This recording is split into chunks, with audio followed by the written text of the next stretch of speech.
North-facing fun.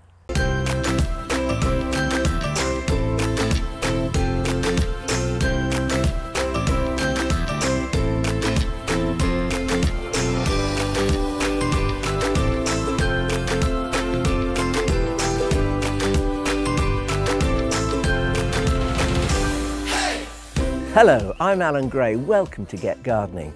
Just look at the plethora of pots around this, my front door.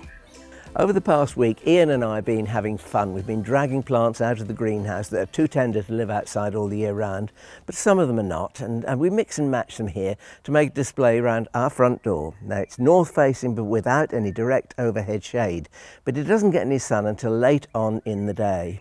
And it's a nice area for planting coppers. Coppers? I hear you say coppers. What coppers? Not policemen, but coppers, like this one here.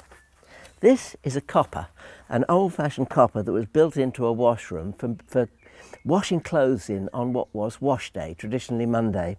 But you see, they get this wonderful verdigris finish. Copper oxidizes when it's in the atmosphere, and it has these honest rivets where it's riveted together, and it just makes a cracking container for plants. This one I've planted out with the Japanese fern. It's just a lovely colour, and it goes so well against the copper. Just look at that. Beautiful. And other plants that I've got with a historical nature to them. This plant here, Francoa sonchifolia, otherwise known as bridal wreath. It's just coming up into flower here, and if you look at this great plume of flower buds, that is going to open into a wand of wonderful white flowers. Miss Jekyll, Gertrude, she grew it on the edges of her pond in Munstead Wood, so it's been around for a very long time, and we use it here. It's not terribly hardy, so it has to have a little bit of shelter in the winter, but we use it here around the front door, and it adds that kind of ethereal quality. But something a little bigger, nearly as big as me, or should I say bigger than me, look at this. This, believe it or not, is a tree fuchsia. It's Fuchsia arborescens. The flowers look like those of a lilac, but you can see from this that it's beloved by the bees.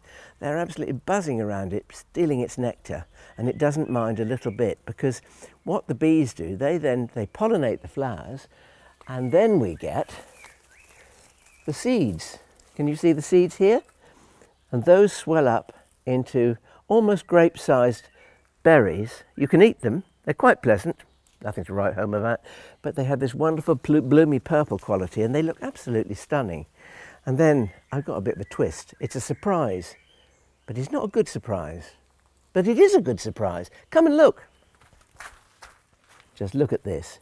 Now, you've heard of the Japanese knotweed, the dreaded weed that runs all over the place. Well, this is the same thing, a variegated version of it. It's a little less vigorous than the other one, the weed that goes everywhere.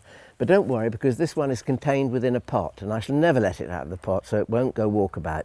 But just look at this lovely foliage. It's blotched and with cream and yellow, and it's going to be like that for the whole season. And if I feed and water it well, it will grow enormous, but it won't grow outwards, just tall.